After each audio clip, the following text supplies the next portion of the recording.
And in this episode, we sit down with the owners of Moonlight Makers. Before we get into the episode, let's hear a soundbite.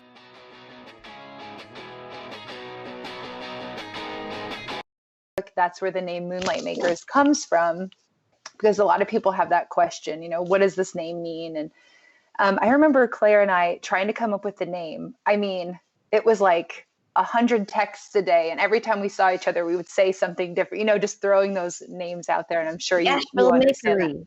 Yeah, anything. And then we're like, no. And then we were thinking of, all of the people that we were trying to sell their goods and their art. They were all people who couldn't go out and do it themselves because they had full-time jobs or they had little kids or whatever it was. They were making everything at night. And so we realized, they were moonlighting as makers. They were, their full-time jobs were keeping them occupied, but they just had this innate need to create this beautiful, whatever it was. Welcome back to another episode of Making It in Asheville, a podcast where you get to hear the stories behind some of your favorite artists and businesses here in town. Each episode, we interview a different local Ashevillean to uncover how they're making it in Asheville and provide you with actionable insights from each conversation. And we're your hosts. That was Sarah, and I am Tony. We are a husband and wife team that moved to Asheville in May of 2019. Since then, we set out to answer a single question. That question is, how does one make it in Asheville? We have shared all of our findings and recorded all of the conversations with this podcast.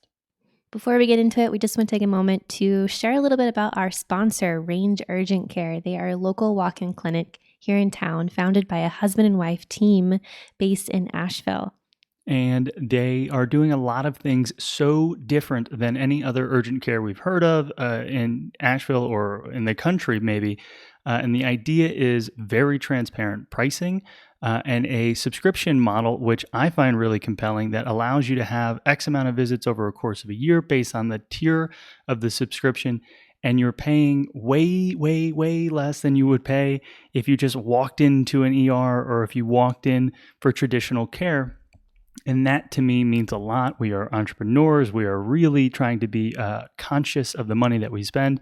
And so while healthcare is certainly something that we need, this provides us an opportunity to just be very strategic about it. And so when we got to partner with Range, we came up with a special offer just for the Making It in Asheville podcast.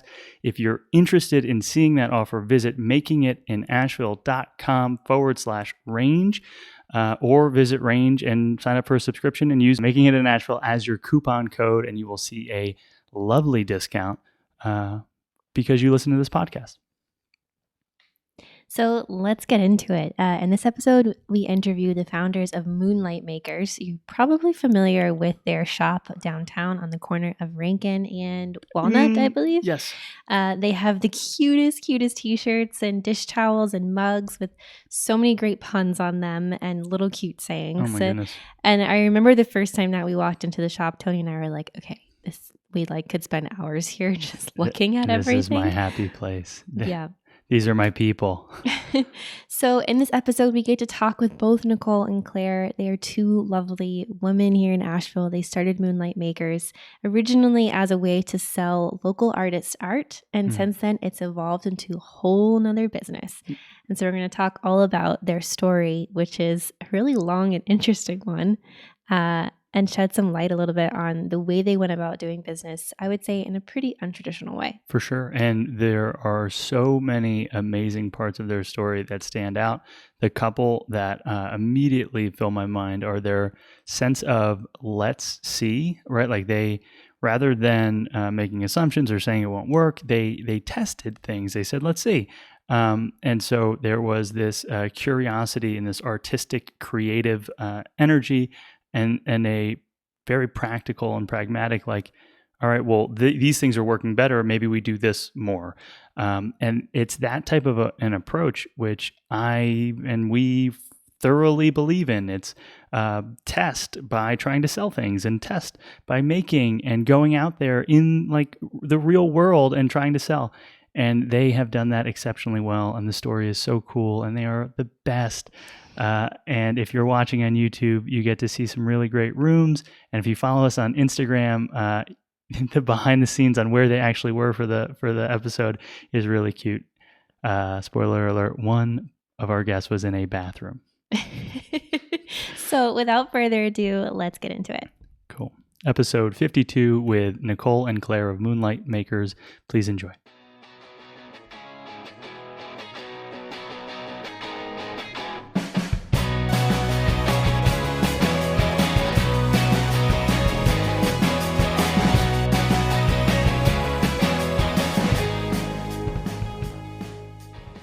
Please take a moment, introduce yourselves, tell us a little bit about Moonlight Makers. So I'm Claire. And I'm Nicole. And we are the co-founders of Moonlight Makers. I think that we are best known in Asheville for the t-shirt shop that we have on Rankin Avenue. There's a lot more going on behind the doors, and we're excited to share that with you. Amazing. And so we, I want to say it was the very first time we visited, we stepped into Moonlight Makers, and I felt so truly at home. I am, it's a gift and a curse. There has never been a pun that I've seen that I haven't taken the opportunity to say out loud and then ask if everyone got it, which is good comedy, right? When you ask, did you get it? That's typically a sign of a good joke. And so I absolutely love your shop, which is to me so much more than a t-shirt shop. It's like, I don't know. It's my home. I feel like whoever owns this is my people. It's like a little museum of puns. Like I just could go in there. I just like to go in there and just read everything. Yeah. It's fantastic. Yeah. We love it, and we know so many people in the community love it as well. But let's go back a little bit. Like, let's start from the beginning. Yeah. How did you guys meet each other, and how did Moonlight Makers get its start? That's a loaded question. Yeah, I know. So I can't imagine the answer is, well, we thought we were going to make a pun t-shirt company that's going to take over the world. Definitely not. No. So Claire moved in next door to me in 2015. And I had two little girls at the time, and she was pregnant with her second child. And we just started hanging out together and talking about our lives and getting to know each other. And the kids would play together. You know, she had an older little girl, the same ages as my daughters, and they would just get together. And Claire and I would, just talk about things we wanted to do in our lives and things we had done. And I asked her if she wanted, or we kind of decided, should we start a business together with all this time that we have just kind of sitting here together? And we were coming up with all these different ideas. And I remember at one point, I was a stay-at-home mom and Claire was managing social media accounts for businesses all over the world.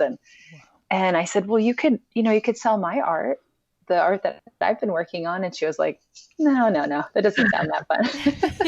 What were you working on? What kind of art were you doing? I was an art teacher. And so I've kind of always done different things. I traveled with a band, Snake Oil Medicine Show, for a long time, being a stage painter for them and selling paintings off the stage and selling their t-shirts and their merchandise and things for them.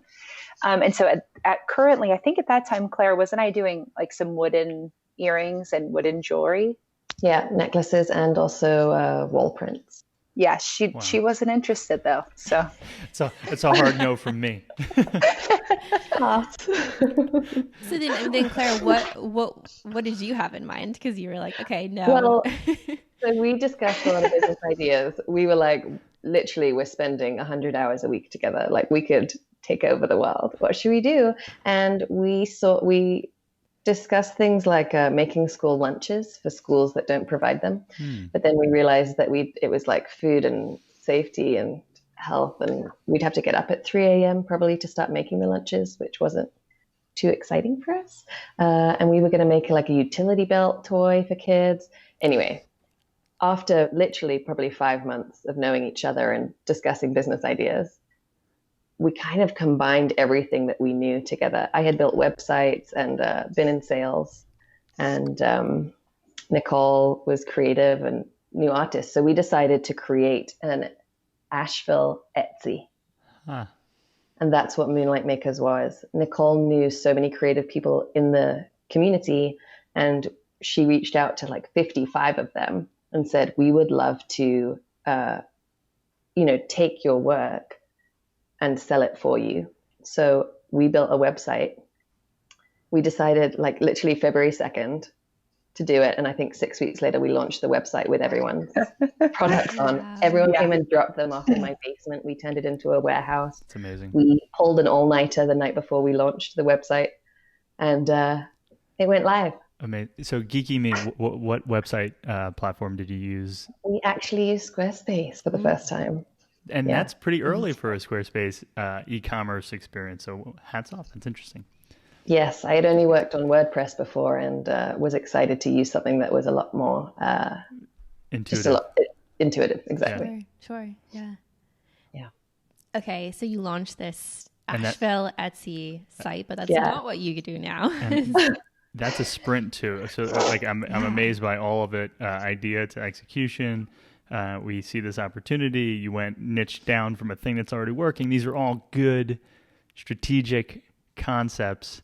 And you launch a site to fanfare, to crickets. What happens next? Cricket.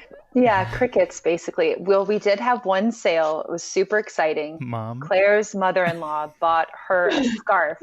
How did you know? Always. It's always. The first sale is always mom or somebody like mom.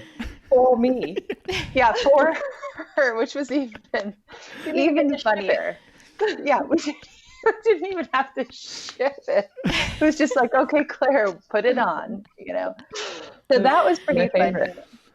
But I just want to say real quick, that's where the name Moonlight Makers comes from, because a lot of people have that question, what does this name mean? And I remember Claire and I trying to come up with the name. I mean, it was like 100 texts a day. And every time we saw each other, we would say something different, just throwing those names out there. And I'm sure you understand that. Yeah, anything. And then we're like, no. And then we were thinking of, all of the people that we were trying to sell their goods and their art. They were all people who couldn't go out and do it themselves because they had full-time jobs or they had little kids or whatever it was. They were making everything at night. Yeah. And so we realized, they were moonlighting as makers. They were, their full-time jobs were keeping them occupied, but they just had this like innate need to create this beautiful, whatever it was, from like leather wallets to, wall hangings or stained glass pieces or whatever. I mean, it was like a wide array, of different things. I love that. The name says that. It spoke that to me. It seemed like there was a single cohesive brand when we experienced it. But I got the idea of like moonlighters who are makers. How interesting. It seems like, in 2018 when we saw it for the first time, you were past the moonlighting phase personally. Yeah. But I would love so crickets. How do you get past the crickets? What do you do? Because some people might just say, well, that's it. We're done. No one came. Yeah. Also, like, did you have like a business plan or some sort of, here's our launch strategy? No. You were just winging it. You were like, we're doing this. Winging it. Yeah. I love it. It was more of a fun project. It wasn't like a, hey, let's make some money off this. Yeah. This was more like we have this spare time. We want to help people. Let's do this and see what we can do. But 4 days after the website launched, Nicole said to me, I think that we should buy a vintage camper, turn it into a mobile store, and take it to festivals. And I was like, no. No. The whole idea behind this was that we didn't have to leave our houses. I have a few-month-old and a 3-year-old. I can't go anywhere. But as with all things that have happened in Moonlight Makers, Nicole says this big idea. I say no. And then a few days later, I'm saying yes. Yeah. What do you She's guys- really easy to convince. I just have to say that. She's not just like, no, no, no. I mean, she'll say no, but I know if I really believe in it, Yeah. I mean, I can convince her very easily. She'll say yes. Yeah, I mean, how do you deal with like disagreements? I mean, because it seems like you guys are both just so laid back. Like, how do you convince the other person, like, no, I'm right in this, or this is the way to go when you disagree? It's strange. I think we just respect each other's opinions so much that, like, if Claire says she really doesn't think something's a good idea and she says the reason, I'll be like, yeah, she's right. Or if I think the thing is just the next greatest thing ever, she'll go, okay, let's try it. It's like, it's never really come to that where it's like, no, yes, no, yeah. I mean, not at all. Sure. Like I was going to say, I can't think of a single time where we've actually disagreed. And one of the things that I've heard and seen to be true is that there's a certain type of disagreement where it's really just if the person's even asking the types of questions that they're asking, it's pretty much a yes. They're just also looking for more color and have we thought about this thing? But it's not actually no. It's if someone's invested enough to attempt to poke holes, that's typically like a good sign. If it's completely dismissed, that to me that's the clearer version of a no. Is that kind of what you see internally as well? Where it's like, but how are we going to afford it? Or where would we even find one? Is not no. That's something else. Right. Exactly. That's brainstorming.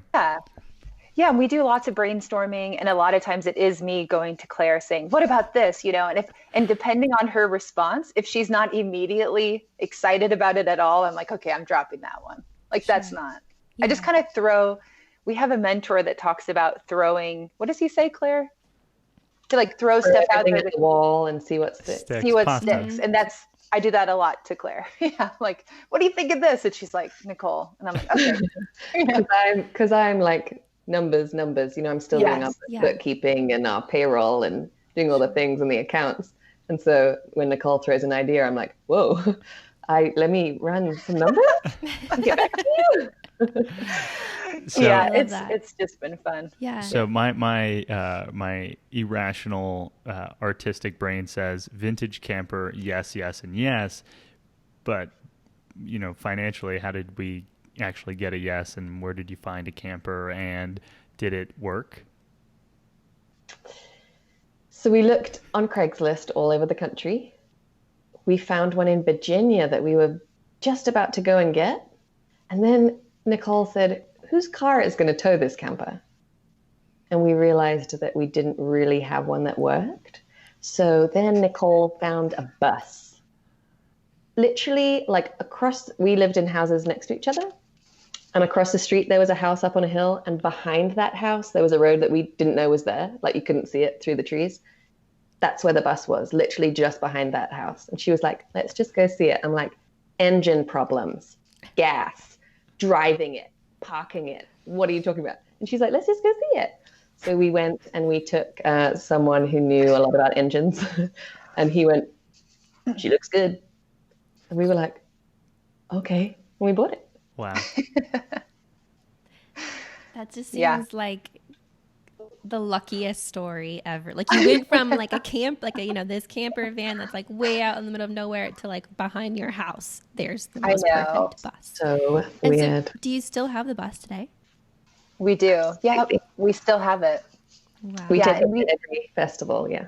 Okay. So every festival. So what did you do? You bought the bus, and what did it look like? And then what did you what did you do to it afterwards? Okay, so the owner had taken out all of the seats and had like, I think it was three, Claire? Like platforms for beds. And they were taking it like camping and stuff. And they had painted the outside of it a lime green, like with a paintbrush. So it was just this lime green, like hand painted, you wouldn't see it and go beautiful, but we saw it and we were like this. I remember looking at Claire's face there, kind of wondering, is she liking this? Is she not liking it? And her face was kind of like, woof. And I was like, this is great. I mean, it's only like 6'2" in the middle. So like it definitely prevented certain heights from being in there without like hunching down. You know, I mean, it has its quirks for sure. And it's in 1987. So that is also. Wow. Classic. It's a classic. So I had to put it on credit. I had no money to start this up. I had nothing, like I said, I was a stay-at-home mom. There's no extra cash. Claire had to scrape it together. It was kind of like that. And what did we spend, Claire? 5,000 total on renovations and everything? $2,500 buying the bus, and then $2,500 doing it up. And actually 1,000 of that doing it up was, we got it professionally sprayed on the outside, turquoise. Yeah.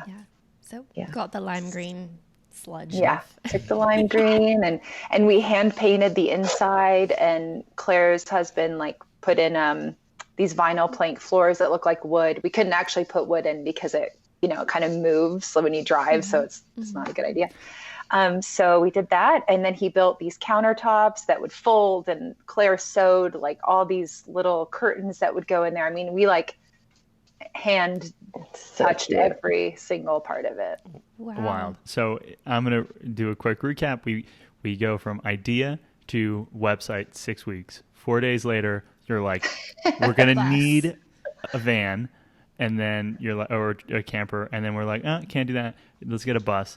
Bus to total renovation. Maybe we're 10 to in the teens weeks in from idea to execution. Any sales?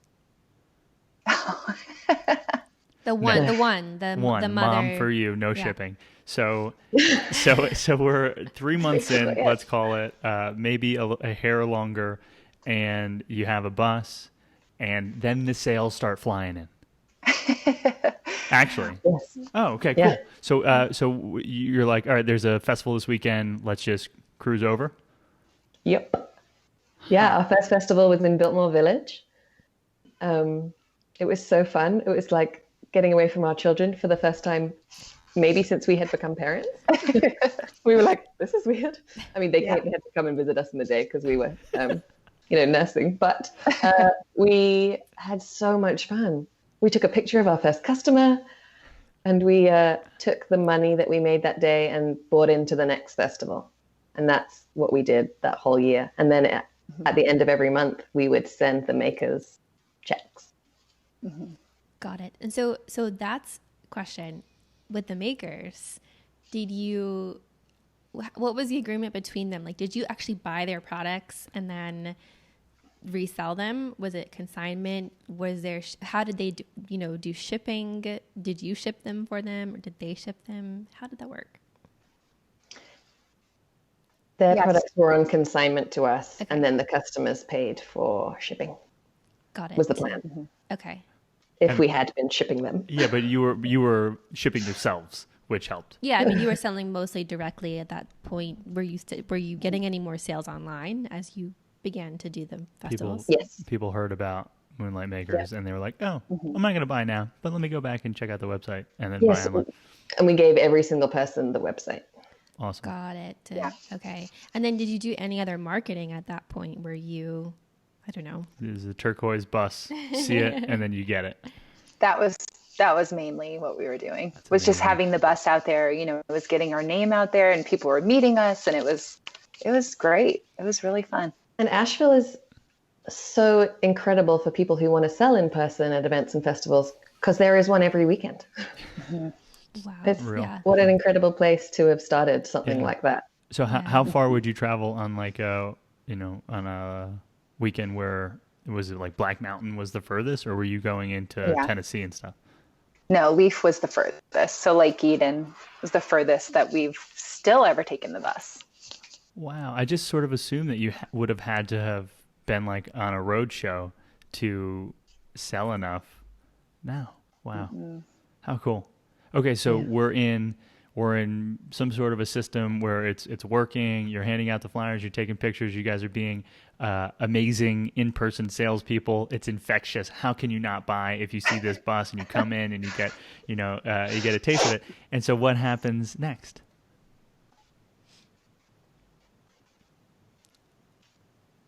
Did we freeze? What happened? I just can't see Claire. Oh, you can't see Claire? Yeah. Oh, no. Okay, so the things that were selling the best were $20 and under. Got it.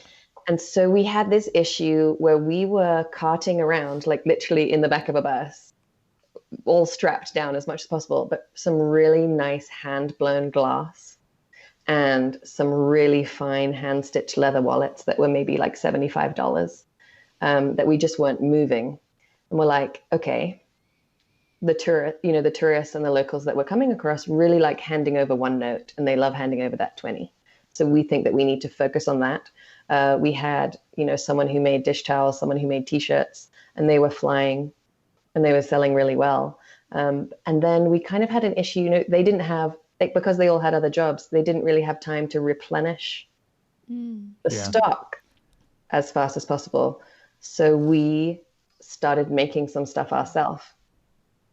And that's how our brand began. That makes a lot of sense. And so at what point, as you start building your brand, do you maybe stop taking the show on the road, or is that way out in the future? So I know. So I'm sorry. Okay. So I'm this to us is Nicole. Okay. This to us is Claire. And I'm Nicole, that one was for you.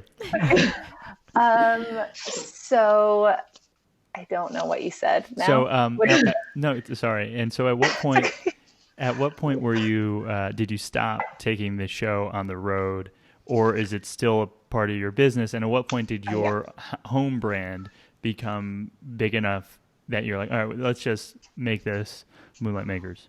Sure. So yes, it is still part of our business, and we see it as a really important part of our business because it is interacting with a lot of locals and interacting with the tourists and just being a part of this.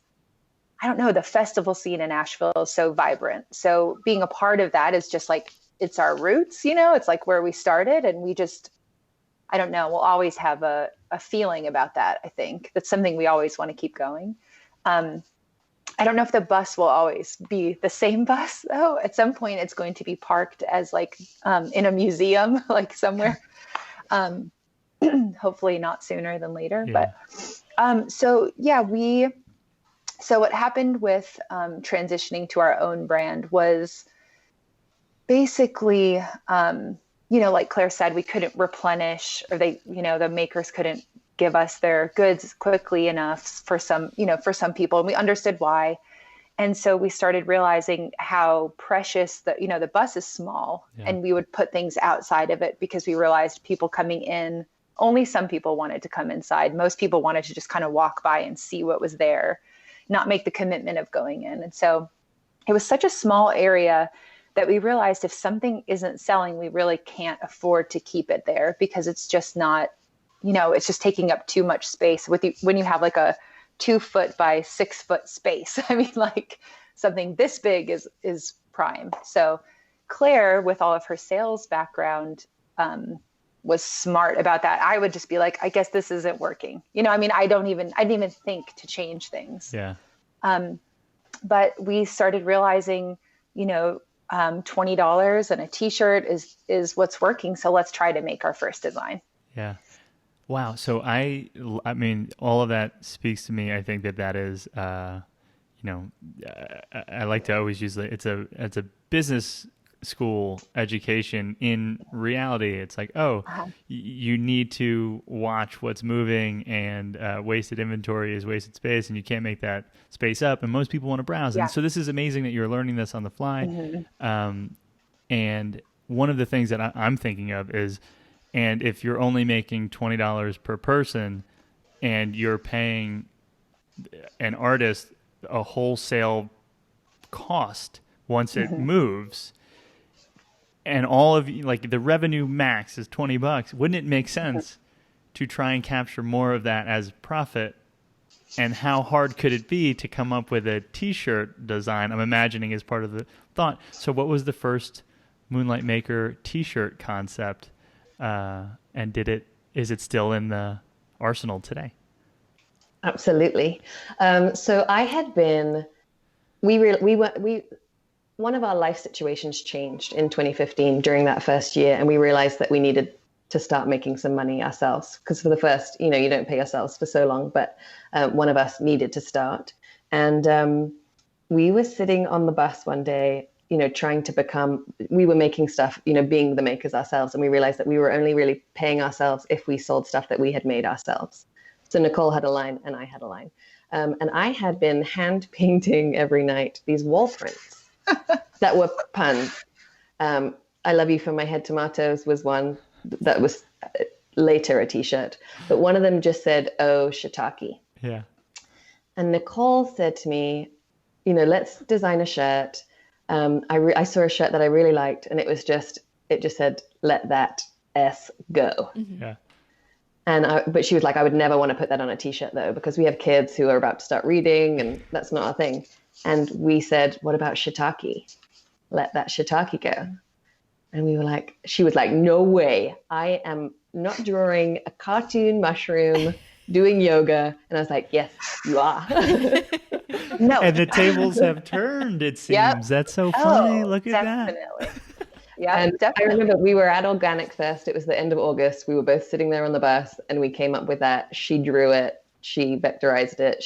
We turned it into a screen. We had someone burning our screens for us at the time.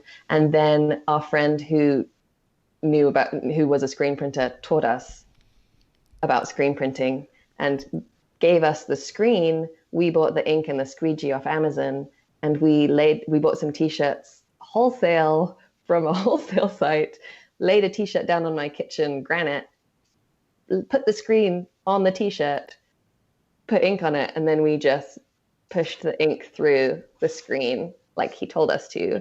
We pulled up the screen, and we were like, "Oh, we just made a t-shirt."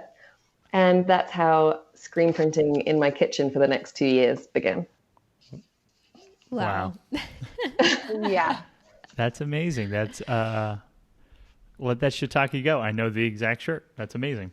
And did you ever consider outsourcing the screen printing? Why did you choose to do it yourself? Was it because it was more cost efficient, or because you liked it? I don't know.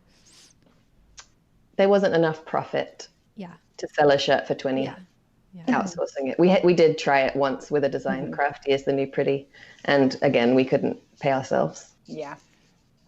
That makes sense. I mean, there's got to be a reason why most t-shirts on the internet are I don't know, $30 or $35 when they're being done by somebody who is not that person. So that makes sense to me, that keeping it in-house. The vertical integration, if you look to Elon Musk and SpaceX, right, there's a reason why he's able to make spaceships faster and cheaper than anybody else. It's because he took every single part of the process and brought it inside. And so it's a less, call it, complex business. Yeah. You're not making rocket ships, but you are No. vertically integrating a business. Very close. Vertically integrating a business to capture as much margin as possible. And that makes a lot of sense. And so for 2 years, the two of you are physically printing every shirt that you sell. With no press and no dryer, which now I can't, it's hard to even say. But we literally, so a lot of t-shirts were crooked because we didn't have a press. Normally you would have put the screen into a metal contraption, and then the metal keeps it steady and you line everything up. We would just every single time with our eyes. That looks about right. I think that's right. And you can't pick it up once you're done because there's ink. So it's like you got one shot. So we started putting our designs online. Funnily enough, we put our designs on Etsy. the other Etsy, and Amazon and our website. And so we launched those 3 online stores with our designs, and we started getting a couple orders a day. Wow. And we'd print to order after the kids went to sleep every night. You were sometimes still 3 a.m. moonlight making. Yes, we were definitely moonlight making. Yeah. And then we kept all the inventory in Claire's basement because, we were taking the bus out on the weekends. So we had some stock, and then we would be like, oh, we have, this festival this weekend, we have to stock up. So then we'd be screen printing really hard for a few days to get ready for that. And we have kids running around. It was a lot, it It was a lot. It involved a lot of gates. Lots of gates. Kid gates. Yeah. Yeah. Gating the kids out. I gated off my whole kitchen with one of those like 5-foot gates. Oh, goodness. Yeah. And because we didn't have a dryer and we were using air dry ink, we had to lay down every single t-shirt on my kitchen floor and on my counters. Wow. Oh And my gosh. then you had to wait till the next morning, and we'd throw them in my clothes dryer for 30 minutes to cure the ink so that when people washed the t-shirts, the ink didn't come off. Wow. Yeah. So you guys, it's not only that you had the issue of manpower, right? Of physically like screen printing these. It's also like the time that you have to wait that I imagine was a huge bottleneck for you guys initially. Yeah. What did you do to go to the next level? Like, so you realize, okay, I imagine you started realizing this isn't sustainable. We can't have our t-shirts everywhere on the kitchen floor. What did you do next to take it to the next level? Yeah, so that was, I think for a while we were wondering, how long can we keep this up? Or like, when are we going to have to hire someone? What are we going to do? You know, when is this going to change? Yeah. And I think we waited until it got like uncomfortable, you know, like you kind of wait until it's like, this just doesn't feel right. Feel like it's great on one hand, but you know, we were tagging, this is also something we laugh about a lot. We were selling a lot of dish towels. That's one of our, you know, biggest sellers still to this day. And we had, there was something called Etsy Wholesale back then. And we had a couple stores that were wanting us to, you know, put the like tie twine on each dish towel. So we're tying this twine on every single dish towel we're selling. And then instead of getting like a tag gun, you know, that you know, those little plastic things that have like the little tag, we didn't know about those. We thought they must be like something only special people got. Yeah, thousands of dollars or something. And so we were pinning like little safety pins with our, you know, our tag on there with like a little loop of string. I mean, we're tying the string, putting on this, like on all of these. And then once we realized later, a tag gun is like $11. We just couldn't believe. I mean, still now we're like, I cannot believe that for years we were tagged, you know, we were like doing these little safety pins. But anyway, so that's, you know, something hilarious. But I think, so what happened was, happened. What'd you say? QuickBooks happened. Oh, QuickBooks was part of it. Yeah. So where they're like, hey, you guys don't have a tag gun. What's going on? No. So QuickBooks was filming these like little social media commercials, different places in America. And they were like coming to Asheville. They wanted to have 4 businesses that they would feature. And so they called, and I remember Claire saying, I got this call. What do you think? And I feel like I thought it was just spam sort of. I was like, whatever. But she talked to them and they, you know, narrowed it down, and we ended up being one of the 4 people. You ready for my QuickBooks pun? Yes. So she says QuickBooks is on the phone, and you're like, I'm into it. Into it. That is so good. We'd have to finesse it, but there's something there, right? Into it. You're good. Okay. We all got it. So you are good. You guys can make some promotional materials for QuickBooks with puns. Huge market opportunity. It's a weird year for taxes. I think that these would sell themselves. We're just a small royalty. That's all we ask. Oh my gosh. Wow. Okay. So then QuickBooks comes to Asheville. They want 4 businesses. You're one of the 4. And what does that just like blow the doors off? All of a sudden there's national awareness. Yeah. Wow. Exactly. Yeah. And so it was just for social media? Like what was it a video segment? Was it what happened? It was the August of 2016 that they came. I was pregnant with number 3. It was a very, very, very hot day, and they filmed us for maybe 7 hours. Like a crew of 5 came to my house, filmed in my kitchen, filmed us screen printing, filmed us taking photographs in our little photo setup in my basement. And then they got us to drive the bus down into the cul-de-sac at the end of our street and pretend we were setting up an event. And it's like 95 degrees, and I am 7 months pregnant, just sweating. And these ads came out the day I had the baby. Oh, wow. So Nicole is suddenly having to fulfill these orders that start coming in. going over to my house, I think, to do the screen printing while I was in the hospital for 5 days. It was like like Dom and I were doing it. Claire's husband and I were kind of like shifting things just to, just do whatever we could. And I do remember that they were coming to Claire's house and we're thinking like, we're so small. I can't believe they picked us. They're coming to your house. I mean, they're coming to our neighborhood to film this. We don't even have a screen printing press. I mean, when we watch those videos now, it's so funny to see. I'm sure people are watching it and going, what are these ladies doing? And also, I don't think they mowed their lawn for like months. I mean, the grass was so high. They were like all of the filming of it. I was like, please, I hope they don't show this and that. Like we were not polished, we weren't prepared for that at that point, but it ended up being amazing. Great. Yeah. And I'm wondering at that point, so the online ordering process, this is about a year and a half or 2 years into the business.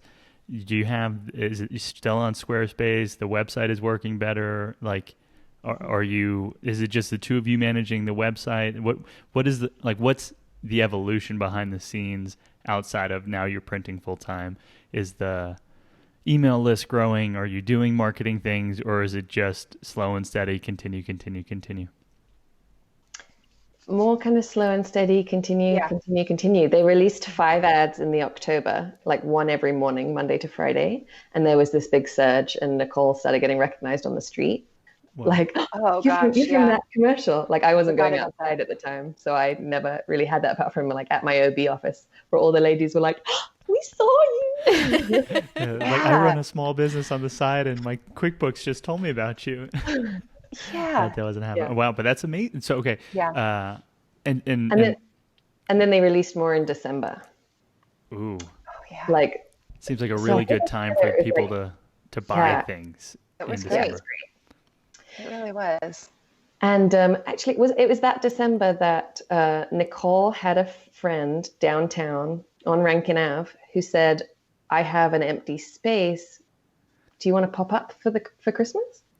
Yeah, well, I think we'd kind of approached them. We just knew they weren't using it, right? So they were living in the back and they had this storefront that they were no longer using. And it was another one of my times that I approached Claire and she's like, are you kidding me? I was like, I have this 6-week-old baby and you want me to go every single day for 5 weeks and sit in a shop with my baby? I don't think so, but what would that look like? Yeah, I know, but it was like to that point where it was this amazing opportunity. We know that in-person sales were our thing. That's where we were thriving. Mm-hmm. And I was like, we could just see, it's no commitment. We don't have to stay there. We don't have to sign a lease. We can just do it for a little while and see what happens. And so we did it. I got her to do it. I had such a good baby. My first 2 babies wouldn't have been able to do it, but this baby just sat there and cooed at all the customers. Never made a peep. And I got to hold him. Sales magnet. Yeah, I was going to say exactly. It's like a guy that has a dog and then just attracts all these ladies. Like you just put a baby there and people are like, ooh, like. Yeah, definitely. You want to hold the baby? Just you need 3 shirts in your cart. I know. My favorite thing was people would come in and they'd be looking around and then they would hear a sound and they'd be like, oh, you have a baby. There's a baby in here. He's so quiet. And is that the same location that you're in today? Okay. So I heard Rankin, so it was nearby. Yeah. Okay. Yeah. So we popped up in there for December and it went so well that we ended up coming back. Claire, was it May? Yes. We closed it and we were like, oh, thank goodness. So January, February, March, we focused on our brand and building Wholesale. And then, I think it was the end of April, something happened. And Nicole said they'd really like us to move back in sort of permanently or for the summer. And we were like, okay, we can't do it unless we hire someone. Mm-hmm. Yeah. Yeah. There's no way. Yeah. Because we were just so busy and our hands were so full with the kids. And then we ended up meeting the perfect person to work with us. And we were at Earth Day, I think, at the salvage station at a bus event. And there was a girl there on a Tinder date with someone and it didn't go super well. And so she came and hung out with us and gave us all fairy hair. And we were like, do you want to work for us? Yeah, we were like, it was so interesting because we had been kind of like dreaming up who this person would be and what would they be like and what would their background be and kind of what kind of person could we even trust and then let into maybe our homes, or we just didn't know like what it would be. And I just remember she was like, she was real sparkly. She has lots of glitter on, and she has all this like fairy hair in her hair, and she's walking around just so sweet. And I was like, that's gotta be it. Like she's like this beautiful fairy, but she also had a background. She's also very smart, and she had a background in fashion and design, and she had worked and lived in New York City, and she had like everything perfect for the position too. I'm catching like this little thread that seems to be continuing throughout the story, where there's just a touch of serendipity, just a touch of you wouldn't believe if it didn't happen, you wouldn't believe it, type stuff. And I'm wondering, is there any, in hindsight, is there any reason that you might be able to assign to these little bits of serendipity showing up along the way? Gosh, that's a great question. I mean, I believe in manifesting things. Like, it's happened so much in life. Like, if you want something to happen, like someone saw our QuickBooks commercials, this incredible businessman, oh my gosh, and came to us that January, just after we'd shut the pop-up, and said, I would love to mentor you. And we were like, what is this happening? And he's still our mentor to this day. And like a lot of the things that have happened in the last 3 years since we met him wouldn't have happened without him. Wow. A lot. Yeah. And I believe in that too. And I also think that Claire and I always say that we say yes to everything. That's also something, like we're open to things happening. We don't have this set plan where we're just like, this is what's going to happen after this year. And then we're going to do this and we're going to do that. And it's not all about the money, and it's not all about the profit. It's more about the experience, the journey, the enjoyment of it. If we're not enjoying it, we don't do it. And it's, even if we will make 10 times more money doing that, we just say no, because we're like, you know what? It's not fun. Yeah. And I think all of that is part of it too. Yeah. What kind of opportunities have you said no to? Outsourcing our printing to overseas. Mm-hmm. Yeah, that's the one that constantly comes up. That's like, whenever we talk to people who are in business, they always suggest that. And, we've thought about it. We're like, wow, yeah, the numbers would be great, but it's just not who we are. It's not where we are. It doesn't feel good. It doesn't feel right. And for what it's worth, as a consumer, as a shopper walking into your space, if there wasn't that corner that was a printing section, I would have assumed that these are being made somewhere that's like, as sort of a factory, just churning them out. And when I can have that assumption in real time challenged, because, oh no, there's the press, like they must do it right here. And then a couple times later, I actually see people making products. I'm like, to me, that is a huge selling point as a consumer. And to drop the price or to increase margin by some maybe even sizable amount, I question how much that might affect, for me, like my shopping experience, my perception of your own business. And so it does seem like a good, and who's to say if you won't build some version in the future that's outsourced and it's different, it's a different brand, or live your life, build your business. But I think that's really interesting as a choice. I think that's a great choice. Yeah. One of the main things that we choose over outsourcing abroad is creating more jobs locally. Every time someone says, you're out of, basically we're out of stock most of the time on one of our largest online stores. We do fulfillment by Amazon because we're part of Amazon Handmade. But actually Amazon Handmade started at the same time as us, and we kind of joined them right away, and we've kind of grown up together, and we know everyone who works there, and they've been really sweet. But we do fulfillment by Amazon, so we ship like 1,000 dish towels at a time to Charlotte to a fulfillment center, and then they ship them out for us, and they sell so well that we can't keep up with it. So everyone's like, outsource, and we're like, or we could hire 2 more people. And we do. We always do that instead. I love that. How do you decide what products you're going to make next? So like, how do you decide when it's time to introduce a new pun or a new saying or a new type of product? Focus groups? Seems like focus groups would be the answer. Really robust, quantitative very analysis. organized. Yeah. I think it's kind of evolved over the years, but mostly we have a running list of topics and ideas and puns and, themes that is just a mile long, and we just add to it all the time. And then when it feels like the right time, we start one, we just do a new one, or a lot of times there'll be a custom screen we're working on or a custom design for someone, and then we need another design for the other side of the screen because we can fit 2 designs on the screen. Mm-hmm. And so we're just like, okay, it's time to roll out a new one. And then we get to pick which one we feel like we want to see on a shirt. Yeah. I mean, most of the time it's just kind of like what we feel creatively. We were so surprised at how much, and still to this day, Let That Shiitake Go was like number one, and it couldn't be knocked down. Like, we were never going to be as funny as we were that day.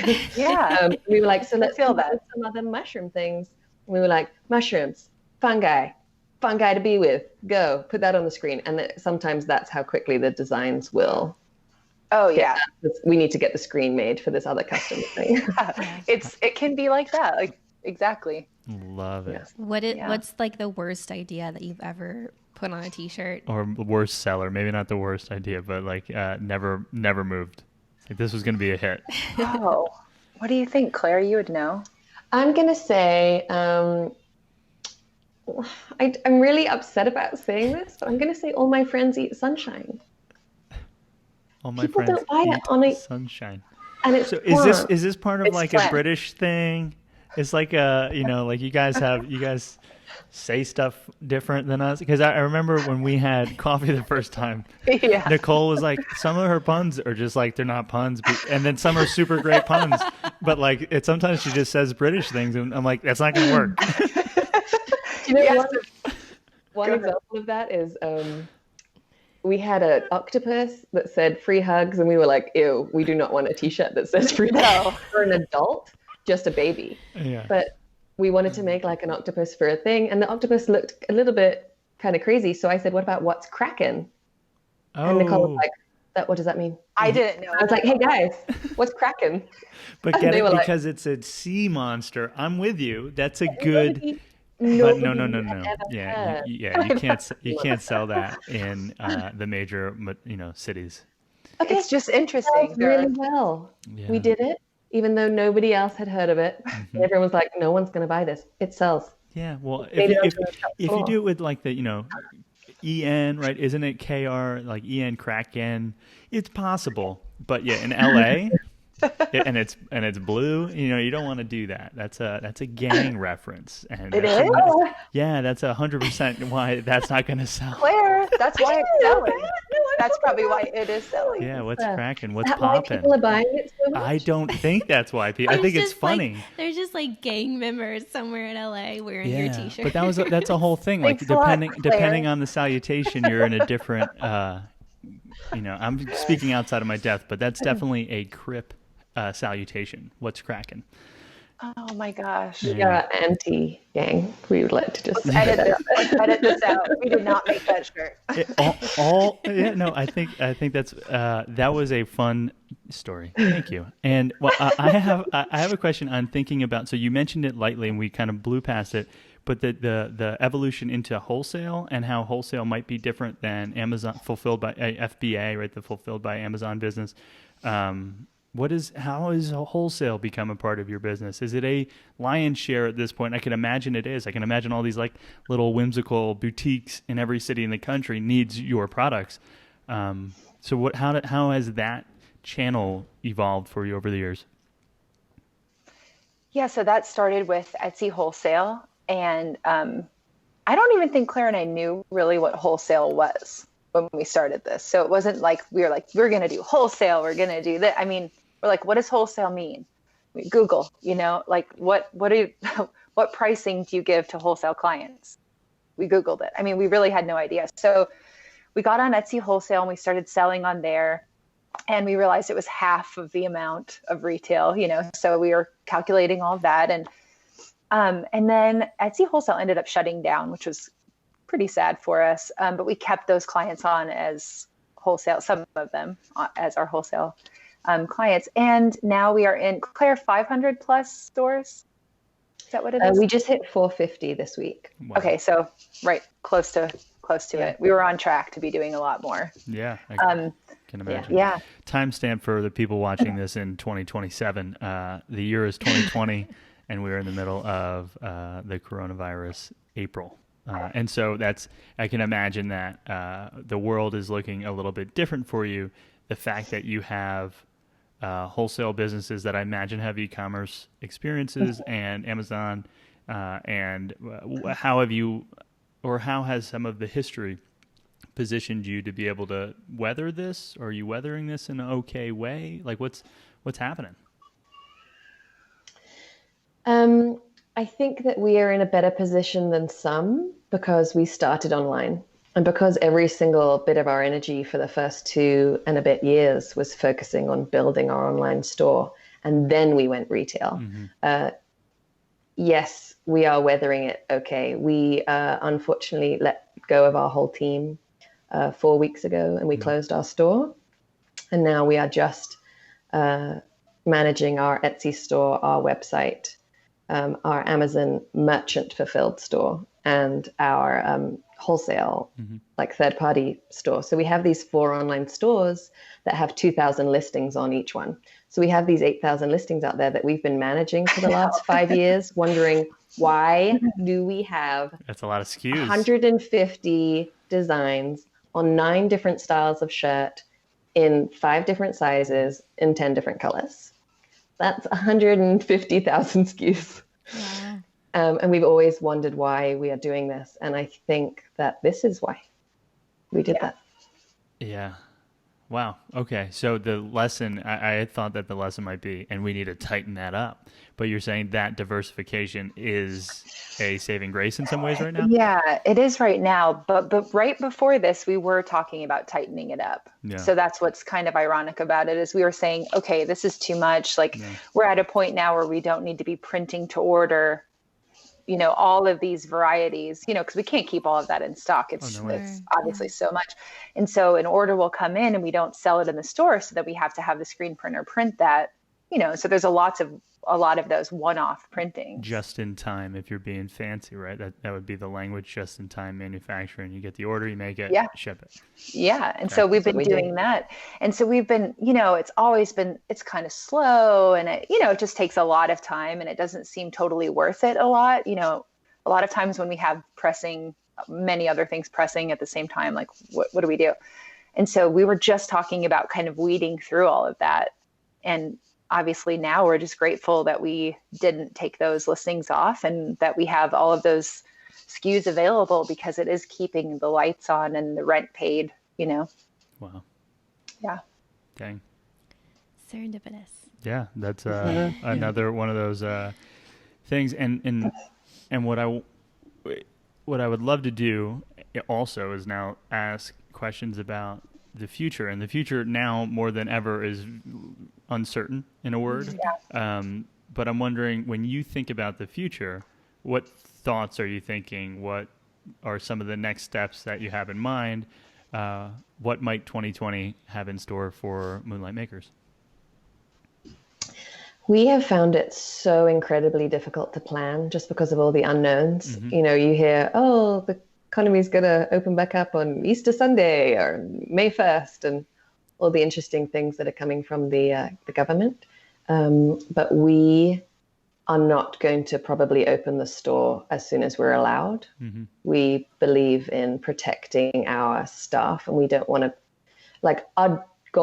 our immediate goal is to get them back in as quickly as possible. Like these are 12 people that have become like family to us. Our original hire that from 3 years ago is still, our point person. And we spend all day, every day together, like not seeing them like breaks our hearts and we'll do whatever we can to get them back in, but we would never put them in any danger. So I think our pivot from this pandemic is that we're going to be more online for 2020. Yeah. That makes a lot of sense. And what when you think about, let's call it doubling down on online, what things might that involve? Is it thinking about email marketing in a new way? Is it thinking about digital advertising? Like what all falls into the leaning into website? Yeah, I think at this point, I don't know, Claire, what do you think? We haven't really discussed it that much. And I don't mean to put you on the spot. I'm just sure. brainstorming. Well, we have probably 30 new designs that we have just busted out that need to be mocked up and put on all the websites. So it's like the more listings we have, the better we do. So really growing the choices online. We've just designed a new line of 6 shirts where the profits will all be going to charity to help people, suffering at this time. We're really excited to get those new 6 designs live this week. And we're just, we're very aware of the fact that there are going to be some businesses that don't open back up at the end of this. And there are going to, we're going to lose a lot of, maybe some of our favorite restaurants around town. And, Asheville might look different in a couple of months. And that is so sad.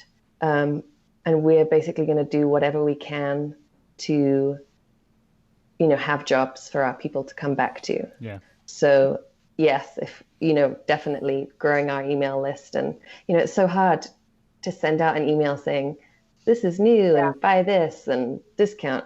You don't want people like spending their money if they've all been laid off as well. So it's actually a really difficult time to decide what's right to do because you don't want to be insensitive. Yeah. And we just want to keep the lights on, hire back our people when we can, and then just give away everything else to people who are losing so much. Yeah. We've been struggling to know even, what to put on social media, just even like a post, because I don't really want people to feel like they don't want people to feel bad for us. So they should shop with us, and I don't want people to, like Claire's saying, buy a t-shirt if they really don't have a lot of money right now, so it's like this delicate balance of just trying to keep it all afloat and keep ourselves looking forward and being positive. And we're checking in with our staff and making sure that they're okay. And they've been able to, get unemployment or whatever, whatever's keeping them afloat. And we've told them if they need anything at all to contact us, and we'll do our best to figure it out for them. But it's definitely hard to be a business owner right now. I feel like it's, the hardest, the time that it's been the hardest to ever own a business, for sure. It's scary.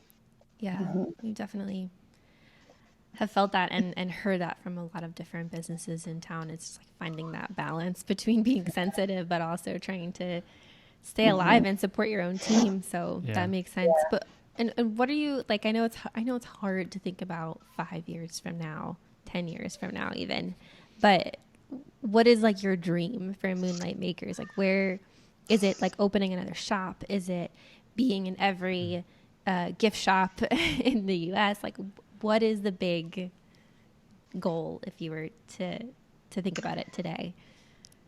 We kind of go where the wind blows, but if we were to, like, we were just about to expand in our building and take another, 1,500 square feet and get a giant press and expand there. And then we have been looking to open a second store in Asheville somewhere. And we would like to be in as many stores in the country. We have goals every year of how many new stores we'd like to be in. And, being in 1,000, 2,000 stores would be great. Being picked up by, a large store, even like a Mass General that has, multiple locations would be, like a dream for us. But really, we're not building the business to sell it. We're not like, once it's worth this much money, we're out. We are doing it. It's more of a, I guess they call it a lifestyle business. We're running it because we love our community. We love meeting people. We love sitting in there all day and listening to people laugh at our shirts. And we just kind of do what's right for the business kind of every year, Yeah. That works. I think that's perfect. One of the thoughts that came up for me on the idea of like the economy is going to open on Easter Sunday, and then it's going to open April 15th, and then it's going to open. Is this story that I heard about and this is a big, pivot from our current, the theme so far, but is of prisoners of war. And the ones who seem to have done the best as prisoners of war were focused on two things. One is the immediate, meaning this second, minute, hour, day, and the harder it is, the closer you get to this second. And then the absolute furthest, which is the macro, zoom all the way out. In the grand scheme of life, everything is generally okay. And it's the ones who are we're going to get out by Christmas, or we're going to get out, by the end of the month, or something's going to change drastically at some interval. Their spirits tend to have broken. And so those two concepts are things that we're I'm keeping front and center in my mind, is how far can I zoom out in this whole thing, and how close can I zoom in? And I'm trying not to let any milestone that's created arbitrarily by someone else kind of let my spirits rise and fall with that. Yeah, it seems like so much disappointment. You get to that point and then you're disappointed again, and then it's another disappointment when it doesn't happen. And so that's why, I think it was yesterday, Claire and I had a conversation, and I was like, I don't want to open when they say we can. Do you want to? And she was like, no. And I said, okay, good. Because then I don't have to listen to the dates. I don't have to worry about all of that. We can just kind of know that we're buckling down. We're going to tighten things up. We're going to ride it out until when we feel like it's right. Yeah. Because I don't know how many tourists will be coming into town. Could be some, could be none. I don't know how many people would even be coming into our store, but I just don't feel comfortable with just everyone being able to come in right now. And that's we're just going to ride it out. That makes sense. And we are excited about this this week, launching the 6 charity shirt style concept collab package thing. So please, we'll make sure at the end of this episode that we have all the information. We'll list all of it in the emails that we send, in the show notes, in the tweets and Instagrams and all the fun things. Tweets. We're not even on Twitter. We do have a Twitter. We don't tweet often. It's just a good word. It's a great word. It's a catch-all for social metaphorically. Things. The metaphor, figuratively. And so we want to, now that we have some laughter back, we want to transition towards something of a speed round, which is the final-ish segment of our episode today. Cool. Okay, so this is meant to be pretty short and snappy, and so don't overthink it. Nicole, what is your favorite taco flavor or combination? Oh, I guess I would have to say, I know it's lame, but I like Baja fish taco. Not lame at all. Claire, what about you? I wish that you could see the only sticker I have on my computer. It says Billy Ocean. Oh yeah, that is her favorite. And it is it's a Taco Billy. It's a Taco Billy breakfast taco with potatoes, no meat. Oh my goodness. I dream about it every day. I go there as much as I physically can. Wow. We'll let Hunter know. Is your Billy Ocean, is it an image of Billy Ocean, or is it an image of a taco with Billy Ocean? They put a white round sticker on every taco that says Billie Holiday, Billy Joel, and I have a sticker on both doors in my car. Gosh. And one in my kitchen and one on my computer. So we had Hunter on, and he one of the many times in the episode where he cried a tiny bit was in telling the story of seeing the first Taco Billy sticker out in the wild. I don't know if he's ever seen anyone have a product. Actual white sticker with the words. I'm going to send him a picture. That is so good. Oh my goodness. Perfect. Assuming we are in a post, self-quarantine world, what are your favorite things to do in Asheville? Thing. What are your favorite, singular, only one thing? If you had to choose one thing. Nicole. Top of the heap. Nicole. My favorite thing to do is spend time with my family, which I'm doing right now. But if we could go anywhere, we'd go on the Parkway. Cool. Go on a hike. Yeah. Fair. Claire? Can my thing be two things that I do at the same time, like one after the other? Of course. Fine. Yeah, what's that? I really like to go to workout classes at Underground Fitness and then go to Antidote, sit on the roof and drink a gin and tonic. Oh, wow. Magical It's combination. that's my dream. It's my dream date. My husband and I do it. It's my dream sister date. My sister and I do it. I do it with our staff. I do it with my friends. You name it. That's the soundbite. Just so you know, I do it with my friends. I do it with my sister. I do it with my husband's a date. Perfect. And then we have a question that sometimes catches people by surprise. But if we, Sarah and I, or our audience at large, had a magic wand and you had a single wish, and it doesn't need to be world peace, but what would that wish be today in this moment with our magic wand? And we'll start with Claire. Goodness. Billy, Not business related? it doesn't have to be. No, you can say Billy Ocean breakfast taco. Don't, because I said it. But you could have said that. Her face, she was like, oh my gosh. You know, my wish would be I have, this is what I was actually wishing for last night, is one of my kids is a big extrovert and she is struggling really hard not being able to hang out with her friends. And my wish would just be for her to be able to hang out with her friends again. Mm-hmm. Yeah. It would just mean the world to her. Yeah. I love that. Nicole, what about you? Well, there are so many right now.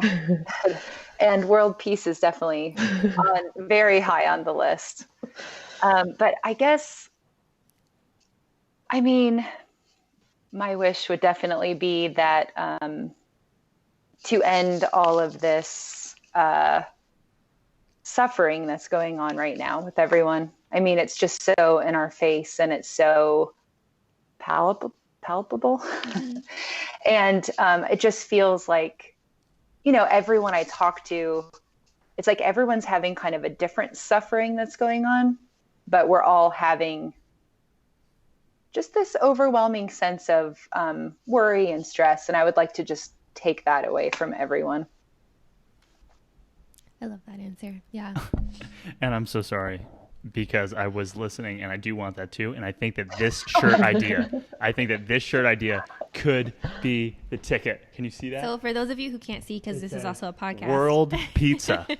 We want world pizza. And it's two hands. That's good. And the pizza's whirling. World That's really good. pizza. Can we make this together and sell it on the internet and have a portion go to charity? That would be amazing. I'd be so happy. Oh my God. Hey. World pizza. That's never happened in my brain. And you whirl it when you're the pizza maker. This is a thing. Oh my goodness. Yes. Would you like a job? I'm hyperventilating. We have a job for you on our design team. No, I'll do the copy because if you could see the hand, that my attempt at hands, it's. They're like little nubs. I will send you a picture of the initial prototype of like this paws. t-shirt. They are paws. The one is a hoof. It has to be a dog. Either way. Oh my goodness. This is, thank you. I don't know if this felt like empowering, happy, sad, or otherwise, but this was lovely for us. It's great to get to know you more. We support you. We have Be the Unicorn you hope to see in the world. My niece wears it all the time. She has multiple Moonlight Makers products, and it means a lot that we get to hang out with you today. Is there anything that we missed? Like when you were dreaming of what this conversation might entail, did we absolutely somehow sidewind and miss an objective for you? No, we didn't explain how we moved across the street. Oh. But that's not true. important. That is true. We did. Oh, but it was a great story. We can tell it. Yeah. With Parker. It is a good story. It's another serendipitous It is situation. the most serendipitous of them all. Okay. Mm-hmm. So how did you move across this? from one? Ready? And this was on Rankin. Yeah. So you went from Rankin to Rankin. Big move. How did In the that happen? snow. In the snow. So they were about to start renovations on 25 Rankin. And we suddenly had this team of 3 or 4 people that we didn't want to let go and move everything back into my basement. And 25 Rankin is where you were doing the pop-ups, just to make... Yes. Got it. Got it. And our mentor, who we had met that January, said, let's find you another space downtown. We had started looking, nothing. He came around and he walked us around down the whole of Asheville. We got back to our store. He looks across the street and he was like, what about that place? And Nicole was like, no, that's Parker Pfister's photography studio. He's been there a decade. And John was like, let's just call him. We were like, no. We hid. Oh my God. We totally hid. We were like, he hid behind the wall. And he's like, I'm calling him. And he just dials the number. Hey, Parker, wondering if there's any discussion we can have about maybe you wanting to get out of your lease. And Parker went, whoa. I mean, where are you outside? They figured out that we were outside. Parker came and opened the door. We came in and walked around, and he said, this is so weird, but I just had a realization that I should sell up and travel the world. And I get such a good feeling about you two. It's yours. Wow. Yeah. You guys have like magical, So I don't know. There's something fairies flying around you. And that's like, it makes sense to say that. One of the things that's coming up for me is there's been like let's just check. Like, let's check. Yes. Seems like a good strategy. Like, let's check Craigslist. Let's check to see if this guy might be interested in selling. Let's check how much a tag gun costs. Well, we should have checked earlier on that. but like all of those things are they're like one of my mentors has these distinctions concept, and one of the distinctions is like trusting versus testing. Just test. Or the idea of like want to versus know how. And it's like if you don't know how, that's not a problem if you want to do it. And if you want to figure out how to get a new place in downtown, like how do you do it? I don't know. You maybe just call this guy Parker and see. Let's check. I love that. Oh my goodness. Yeah. And it seems so simple. It's not something that everyone would do because of like we were hiding. Sure. We wouldn't have done that. We would never have done that. Yeah. But, my husband calls that concept rock star parking. He's like, you always go for like the rock star parking spot. You go up the front and see if there's a spot. You don't just automatically assume that you're not going to get it. So you go park really far away, like go check and see if it's there. And that's like, I feel like that's what we do a lot. I love that there's language for that in my world now. Rock star parking. That reminds me of that, like, who's that magic guy? The episode about luck, Darren. Darren Brown is one of your countrymen who is a magician and who's a magician and like illusionist, but he doesn't say it's magic. He says that he just understands like the mind. And there's this whole thing about like if you think that you're lucky, your world changes because you find opportunities to be lucky. And it's this incredible, and we'll put a link to it in the show notes, but there's this whole incredible story of like a butcher who has just decided that he is unlucky, and they create all of these opportunities for him to be lucky, and he doesn't seize a single one because he's just assumed that things don't work out for him. It's an amazing segment. Great recall. I like that. Yeah. I visited that illusionist sitting in a Perspex box hanging in the sky. I don't understand what you just said. I don't either. He hung himself in a clear box in London with no food for a really, really, really long amount of time. And you could go and see him. And he didn't starve to death. I think it was like, I'm not going to starve to death because I have the power. Yeah. I think that was the point of it. Wow. Claire, you don't want to do that, do you? That's not our 5-year plan, is it? Doing it this Christmas. The publicity will pay for itself. I get it. Pack Square. That's true. Hanging up there. It's true.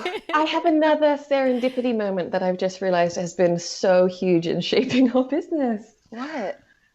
We had a girl working for us who was part of the 1 Million Cups team. Mm-hmm.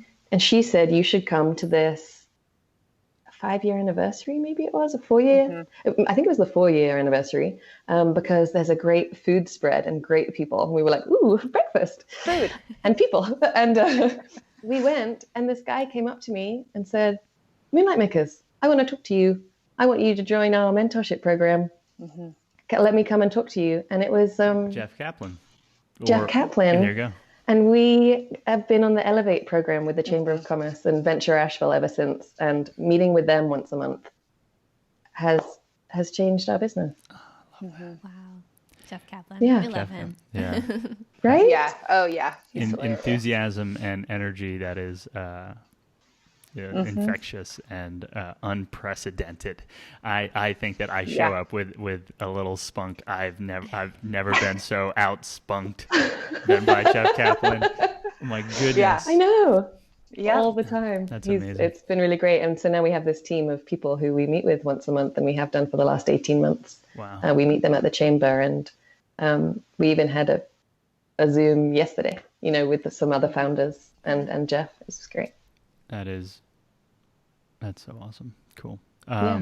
So I'm imagining, like, in a television show, your mentor is just some, like, sort of, like, you never see his face. Like, I you know what I mean? Like, he's, like, always in a suit, and he's always just leaving. I'm like, oh, that was our mentor.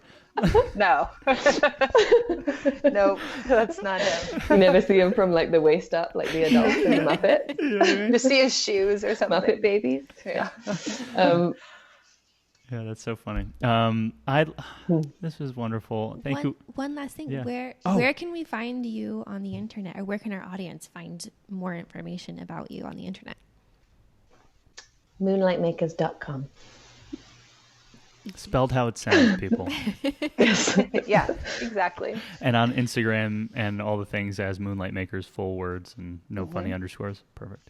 Exactly. Amazing. Nicole, Claire, thank you so much for coming on the show. We can't wait to, when all of this is over and we can meet up again in person and go behind the scenes and look at how you screen print and all of that. But until then, thank you so much.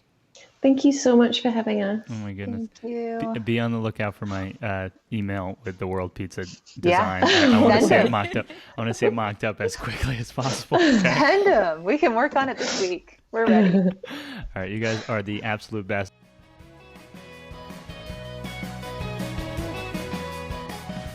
And that was episode 52 with Nicole and Claire of Moonlight Makers. Oh my goodness gracious, what fun. I laughed, I cried.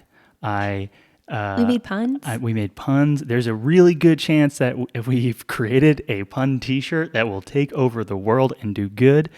Stay tuned for more on that. Follow us on Instagram. Subscribe to our email newsletter if you want to know more. But in all seriousness, I absolutely loved this episode. They are two absolutely incredible people, and we're all in on supporting them and helping them weather this storm and do good during it. Absolutely. So if you want to learn more about things that we talked about in this episode, you want to learn more about Moonlight Makers and Nicole and Claire, you can visit our show notes page at makingitinasheville.com/052. We have all the links and a ton more information on the page. Yep. And if you enjoyed this episode, please do let us know. The way to do that would be by following a link either on our website or on the podcast player that you're using to Apple Podcasts. Apple Podcasts is the de facto place to leave podcast reviews, a quick 5 stars, or even better, words that explain why you enjoyed this episode or our podcast generally mean a lot because they help other people find the podcast. It helps this podcast show up in podcast players. And when that happens, the stories of our guests get told, and it helps this community in ways that are hard to quantify but mean a lot. So thank you in advance for taking a moment to leave a 5-star review or a quick review on Apple Podcasts. We want to take a moment really quick again just to thank our sponsor, Range Urgent Care. They are a walk-in clinic based here in Asheville, founded by a husband and wife team here in Asheville. They offer incredible transparent pricing, low-cost subscription models where you can basically know exactly what you're going to pay before you go in.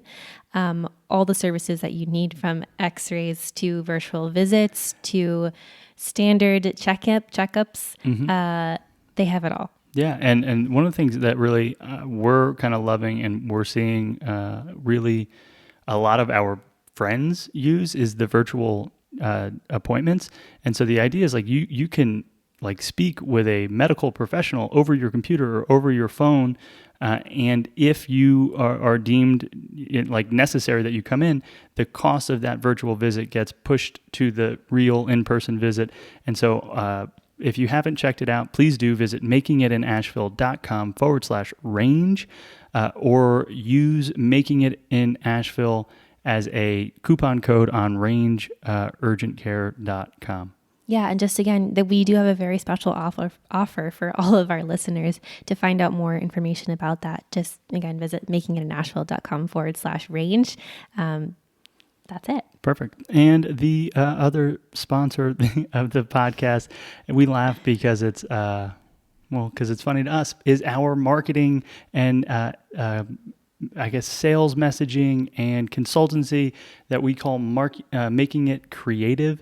Making It Creative works with a number of businesses here locally in Asheville and across the country. We do things that are typically called marketing, but sometimes lean sales, and it has to do with assessing your business, assessing your audience, and identifying where the largest levers are. And those levers, when pulled on appropriately, should drive sales, should drive engagement, should build a deeper relationship with your customer, and all of those things are good things. And so if you're interested in learning more about Making It Creative, please visit makingitcreative.com. Don't forget that we do have some upcoming events here at Making It in Asheville. Every month, at the end of the month, we have our Monday Maker Mixer. Right now, because we're in quarantine, we will be having a virtual Monday Maker Mixer. You can visit makingitinashville.com/events to register and learn more about that event. But then we also have other exciting workshops and events coming up. And I don't want to tell you too much about it, but check out the events page and subscribe to our newsletter to be the first to hear about it. Yeah, the newsletter is going to be the best place to hear about all things that look like events, look like the largest impact and best value things that we can come up with based on our skill sets, our experiences, and what we're hearing that the community is most interested in seeing or learning or experiencing. So for sure, the best place to participate and to hear about those events is going to be on our email list.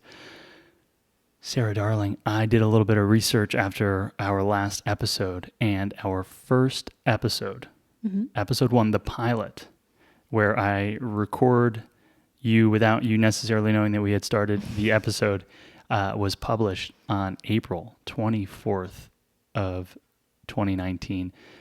As of publish date of this episode 52, that will be April 20th of 2020. There are 4 days difference. We are my facial hair away from 1 year of having a podcast. How crazy. Well, this is our 52nd episode, which means that we have been putting out an episode every week for an entire year. Yeah, so episodes 2 and 3 were batched and they came out, I want to say like May 14th or May but so we have recorded and published every single week, except for the week that we moved to Asheville. It's crazy. Yeah. Bananas. Yeah. So I want to congratulate you for helping me do a thing for an entire year. I don't know if I've ever committed to a single project for as long as we've committed to this. And I think that it's been so worth it that it's hard to quantify. One of the things that I remembered us saying before we did it, before we started, before we bought the website, was like, I think a year from now we'll have wanted to do this a year ago. Yeah, for sure. And so congratulations. I'm getting all emotional. I know, congratulations on 1 year. I think this is it's huge. So thank you, listener. Aww. Thank you, Sarah. We did it. We made 1 year, 52 episodes, and there is just so much more to unpack about this great little mountain town, Asheville. There's so much more to explore and understand and highlight, and stories to tell and people to meet. And so thank you for being here in year 1, listener. Thank you for doing this, being the heart and soul of this project, Sarah. And I'm looking forward to the next 52. How corny, but too real. Yeah. Okay. Cheers. Hey, have a great one. We'll see you guys next Tuesday. Sarah, high five. High five.